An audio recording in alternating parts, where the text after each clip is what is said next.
After nearly 18 months away from on-site auditing due to the COVID pandemic, today is the first day that I'm out for on-site audits, carrying out an environmental and energy audit in Cardiff.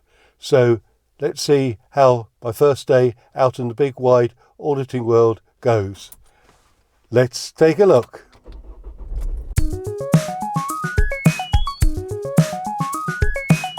Though it's difficult to believe that it's been 18 months since the COVID-19 pandemic hit the UK, we've had 3, maybe 4 lockdowns. It's difficult to remember now, and we've got a clear roadmap according to the UK government.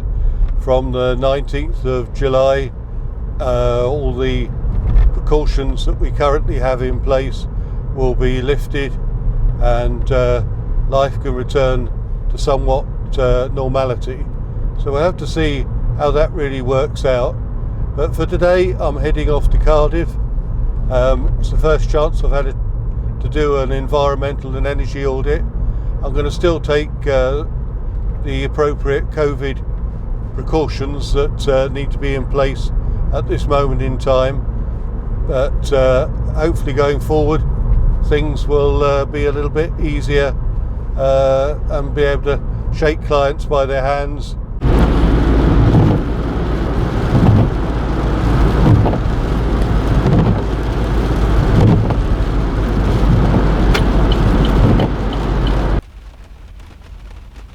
So after my hour and a half's journey, I've stopped at a service station, and I'm going to go and pick up a McDonald's breakfast. Let's hope I don't get too wet. See you later.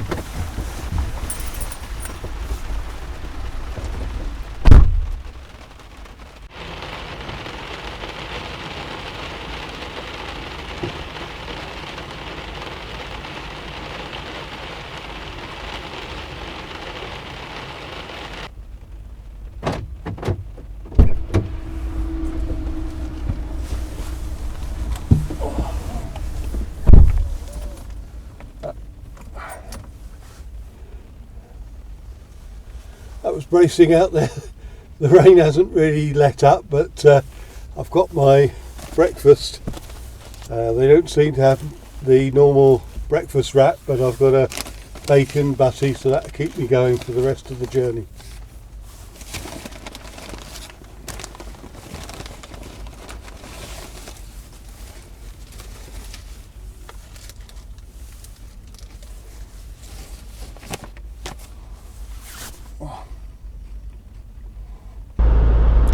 If you're an eagle-eyed viewer, you'll notice that I'm driving to my audit today, and you might say, well, how can you do that, Andrew?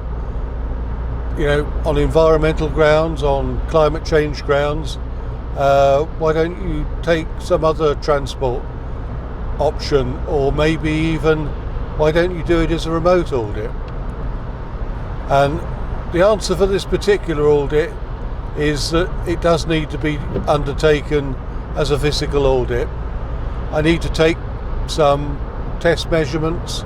I need to do various inspections of energy equipment to see how efficient it is in operation. So those are the kind of things that I can't expect the client to do for me remotely. And I do try to balance whether I use public transport like buses and trains to get to my audits, or whether I go by car, which I'm doing on this occasion.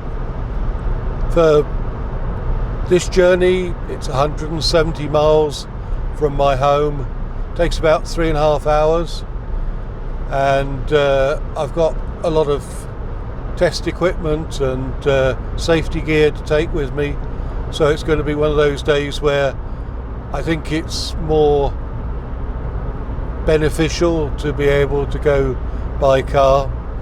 The other option, of course, is to go by train and bus.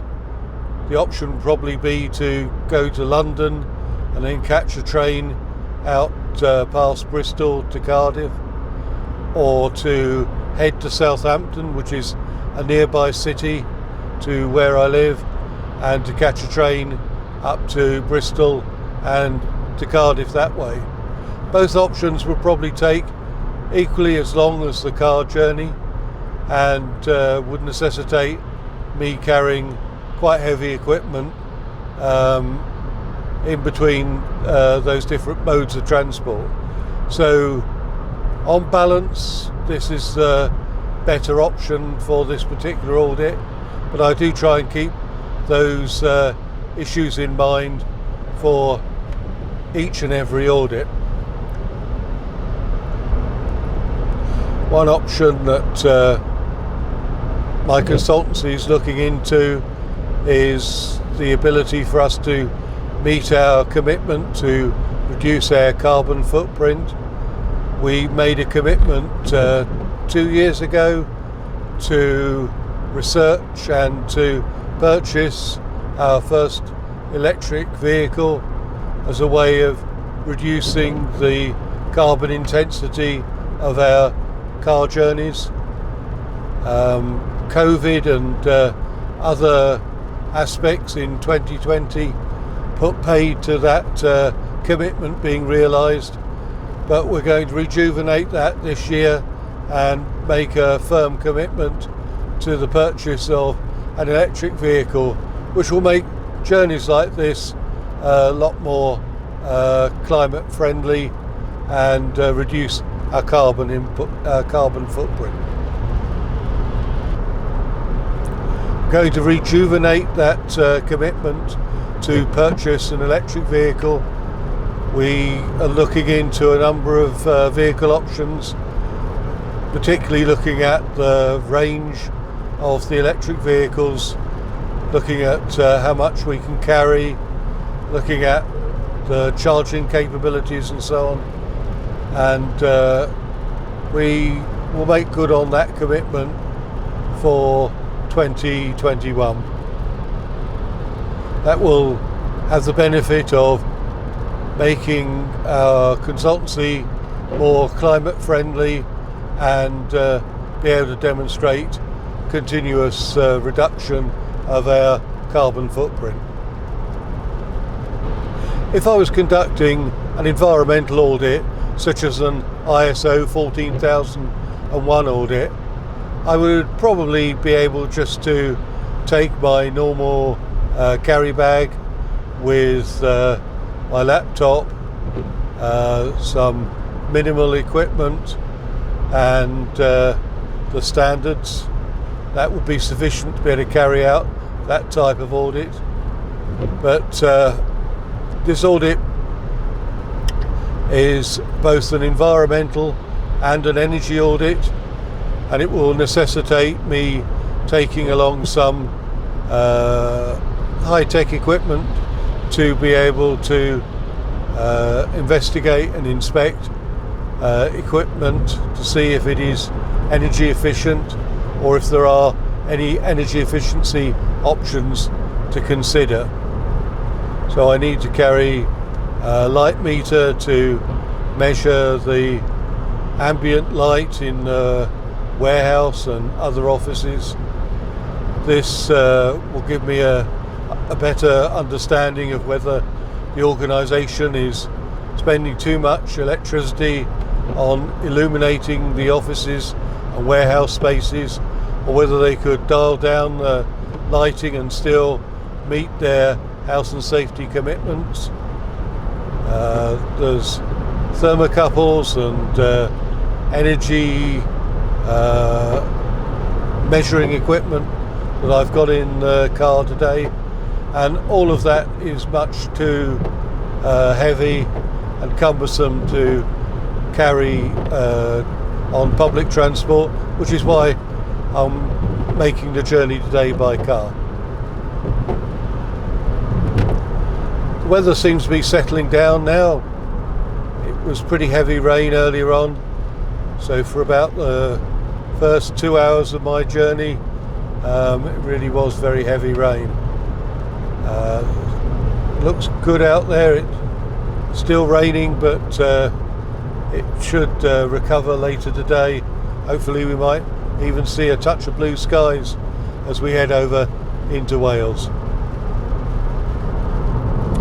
So let's not forget, a journey like this is, if you know the geography of the UK, I'm based on the south coast of England, and we're going to be heading to Cardiff, which is about 170 miles away, about three and a half hours journey time. We'll be travelling through the M27, M3 up to the M4, which is the main motorway between London and Cardiff, and we'll be crossing over the Severn crossing bridge, which has been renamed the Prince of Wales Bridge.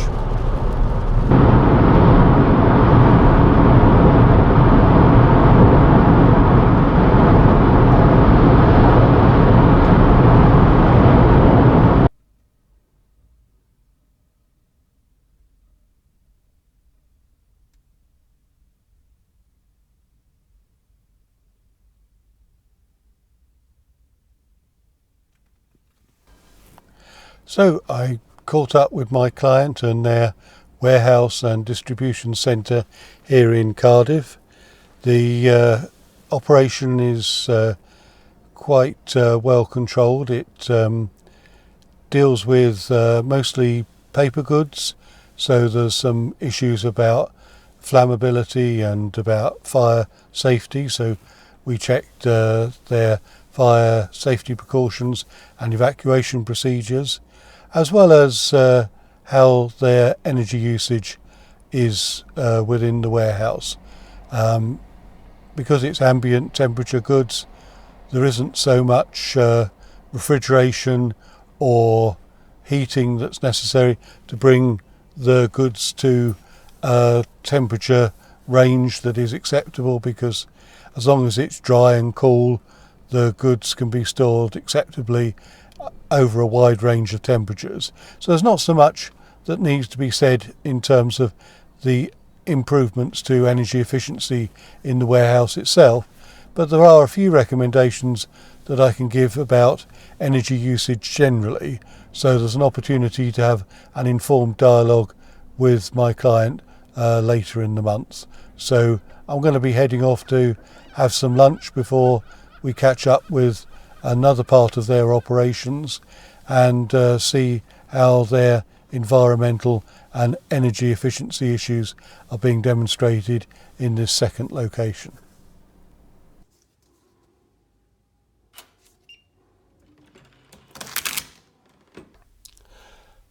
So here I am in my hotel room after 2 audits of warehouse and store facilities. We have covered quite a fair bit of ground in terms of the requirements to reduce energy and to deal with environmental aspects and impacts. I've got a lot of notes to write up, so I'll be spending maybe another hour or two just coalescing my thoughts from the day and also preparing for tomorrow. Of note today, I've travelled about 440 miles to the 2 locations and to my hotel, and I looked on the news earlier on, and it said that the amount of rain that's fallen in some areas in the UK is 1 month's worth of rain in one single day. And for me it felt like it, I can assure you, as I was driving through the rain in the morning, and later in the afternoon it started up again. So maybe us British people speak too much about the change in weather and the impact it has on us, but certainly today it was very impactful from the amount of rain that fell. So I hope the video today has given you an insight into the opportunities to be able to return to on-site auditing and consultancy. It certainly was an eye-opener for me.